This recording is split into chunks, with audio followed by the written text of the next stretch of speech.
Welcome to Global Dispatches, a podcast for the foreign policy and global development communities and anyone who wants a deeper understanding of what is driving events in the world today. I'm your host, Mark Leon Goldberg. I am a veteran international affairs journalist and the editor of UN Dispatch. Enjoy the show.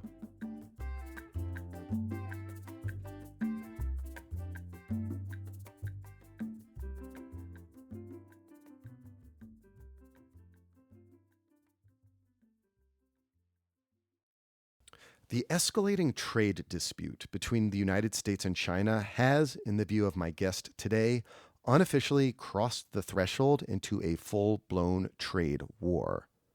Wendy Cutler is vice president at the Asia Society Policy Institute and a longtime diplomat and negotiator at the Office of the U.S. Trade Representative. We spoke on Friday, April 18th, as both countries were rapidly imposing tariffs and counter-tariffs, measures and countermeasures. In our conversation, Wendy explains which of these actions may prove particularly damaging to both the U.S. and Chinese economies.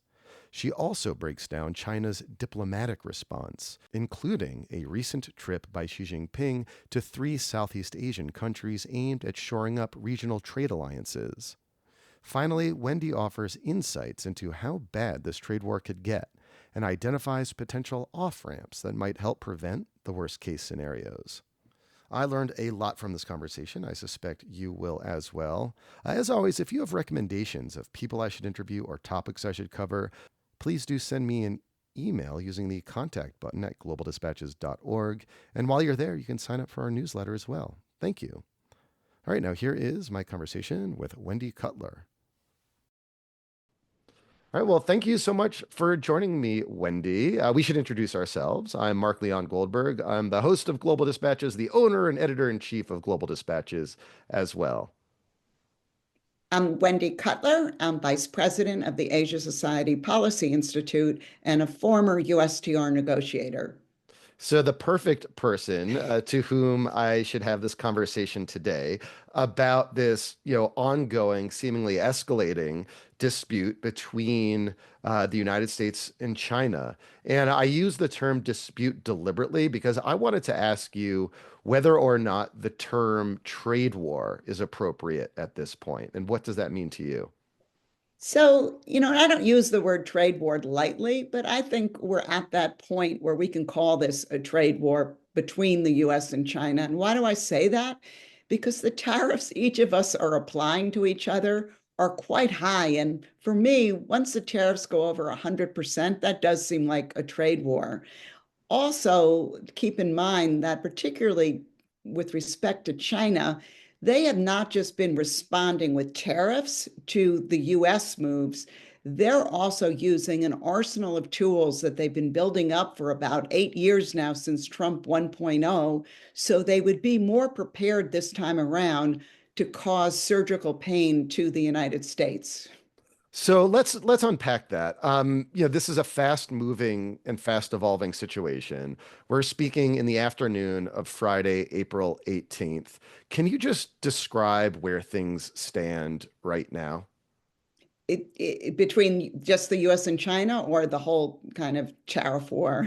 You can explain the entire origins of the universe if you'd like, but for the purposes of our conversation, just between the United States and China at the moment. So right now, between the US and China, the US is applying 145% tariff on imports from China, with the exception of a series of electronic products. But we have been told that that is not going to be a long-term exception. In fact, the administration is going to proceed with other trade investigations into the electronics and the semiconductor sector. So there may be tariffs in this sector. So just to interrupt you, I was correct to panic buy an iPhone last week. I've been doing more and more of these live streams, and my old iPhone was just dying on me. So I got a new one in anticipation of prices going up. So that's a likely Well, I think you would have had a bit hedge. more time because the Apple phones have been excluded for the time being from the tariffs. But China also has responded. So with respect to US exports to China, and we still have over $100 billion worth of exports from in a variety of sectors, China is now applying a tariff of 125%. And both of these tariff rates also are additive to the existing tariff rates that were applied during Trump 1.0 and existing rates that had been in effect for a while. So in reality, 125, 145 are tariff rates that are new these, over the past 3 months. But even before that, many items from China to the US were already incurring a 25% tariff. Now, in addition, we are looking to impose tariffs in different sectors, which will also impact China, including copper, wood, pharmaceuticals, semiconductors, critical minerals, and I'm sure I'm missing one or two. So those tariffs could also be additive. We don't know yet. There are also sectoral tariffs in place, not just for China, but for everyone on autos, steel, and aluminum. And then we have a 10% universal tariff in place for all countries. So unlike Trump 1.0, Trump's not just focusing on China, but frankly, he's taking on the whole world with respect to trade in a very high stakes manner, in my view. In terms of the specific, sanctions or impositions that China is imposing on trade to the United States, is there any individual move that China has made thus far that you think is the most impactful or potentially harmful to the United States? Well, it's interesting. I think they have a number of tools that, if they really use them in a way to really double down against the United States, it could be very serious. So, for example, with each iteration, they keep restricting export of more critical minerals to the United States. They haven't picked the big, most important minerals yet, but they keep adding to that list. So at some point, we could find ourselves in a position where we do not have access to minerals we need, not only to build cars and to build electronic products, but also for our weapons systems. Hmm. So that tool is extremely so it's something to watch. Hmm. They've also directed investigations against U.S. companies and are making it difficult for individual U.S. companies to operate in China. Hmm. They have what's called an unreliable entities list. And if you're a US company in China, you do not want to be on this list, because that basically signals we're going to make your life miserable as you try and do business in China. Hmm. So again, all of these actions can be escalated and deepened. And that's where I think the concerns will lie. But to date, I'm not saying the steps China has taken aren't impactful. They are, but they could turn it up and escalate if they wanted to. To date, it seems like they are comfortable with responding in a proportional way. But again, if the Trump administration counter retaliates again, I think we're likely to see China not rely on tariff increases, but look at other Hmm. tools again that they have in their arsenal. So I have the same question again, but reversed from China's perspective. What actions thus far that the Trump administration has taken are potentially most impactful, most damaging to them? Well, the tariffs by far, right? Because this is going to make many of their products non-competitive in the US market. So tariffs for sure. But just yesterday, an announcement was made on shipbuilding restrictions against Chinese companies and Chinese ships that either unload or pick up cargo in the United States. Hmm. And while the remedy was not as severe as initially recommended by the Office of the U.S. Trade Representative, I think it is also going to present an enormous burden for China as it looks to sell its goods to the United States, both to import, but also to receive exports from the United States as well. I think China is also looking very closely and is very concerned with export restrictions, particularly in the technology sector. And in the past week, the administration has announced new export restrictions on AI chips. Mm. And I think, again, great concern to China. And in fact, when China looks at possible new restrictions, I'm sure they're the most worried about export controls Mm. on technologies going to China. So I wanted to ask you a bit now about China's diplomatic response to this. We're speaking on the tail end of a tour of three countries undertaken by Xi Jinping. He went to Vietnam, Malaysia, and Cambodia this week. Like, why those countries and like what happened on those trips? So, first, just to put it in context, this is part of China's overall strategy to curry favor, to solidify economic and commercial ties, and to try and pick off some of our partners and allies as this trade war proceeds. And just to interrupt you, this used to be America's strategy here to foment partnerships among Southeast Asian countries and China's neighbors, but no longer. Yeah. Yeah, there's some truth to that. Yeah, but Um, so please go but ahead. Yeah. yeah, during his three-country visit to Southeast Asia, we've seen a few things. Number one, Xi Jinping signed over 30 economic cooperation agreements on two of his stops with Vietnam and with Malaysia. I also suspect that in his conversations with leaders from these countries, he's been warning them about not to be too forthcoming in trade negotiations with the United States. I think China's very worried that the US is going to pressure countries like Vietnam in return for their high tariff coming down to take steps against Chinese companies in Vietnam. And this is of great concern to China. Um, and I also think it's a perfect opportunity for China to portray itself globally as the defender of the international trading system, the reliable partner, the one you can count on, and the one you should side with. Hmm. So I think we're going to see a lot more outreach from China to our partners and allies, not just by Xi Jinping, but by senior Chinese leadership.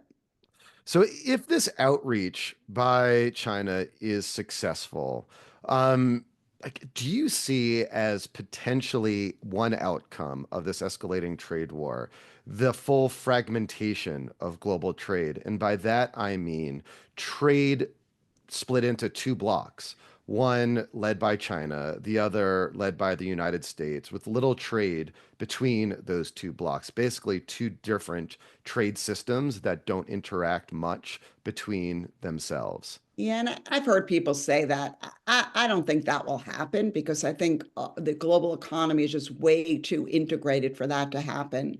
And just take Southeast Asia as an example.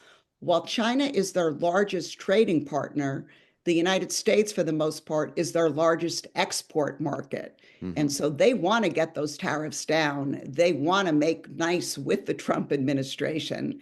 So a lot of these countries are trying to hedge their bets, right? Continue good relations with China at the same time, continue favorable relations with the United States. And I think this balancing is becoming more and more difficult for them as both major economies put pressure on them. But that said, I just don't think we're going to end up in a world where they move to the China camp and they're no longer trading with us. Hmm. Our market is still extremely attractive for these companies. And we've seen that because these high tariffs have led to a lot of angst among countries in Southeast Asia and elsewhere. And they're knocking at the administration's door to try and conclude trade agreements in order to Hmm. get these tariffs down. So I'm not going to ask you to predict where this will head because, it's seemingly impossible with the kind of capricious nature in which many of these tariffs have been imposed and withdrawn. Rather, I'm interested in just having you kind of game out a scenario. in which there is this unrelenting escalation of trade hostilities, trade war between the United States and China. Like, what does the world look like a year from now if indeed things do keep escalating? Mhm. I'm of the belief that we will find our way back to the negotiating table with China. I think it's interesting in the past few days, you haven't seen a further escalation of tension between the two countries. So I don't, again, it's hard to predict, but it seems like maybe things are stabilizing a little and both sides are realizing the seriousness of the actions they've taken against each other. So China has been very clear that it's in for the long haul. And given the nature of its economy as an authoritarian system, it's a lot.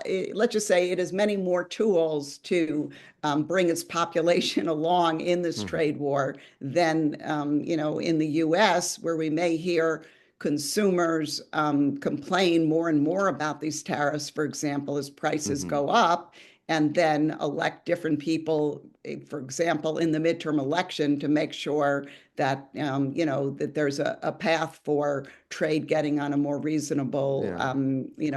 at a more reasonable pace.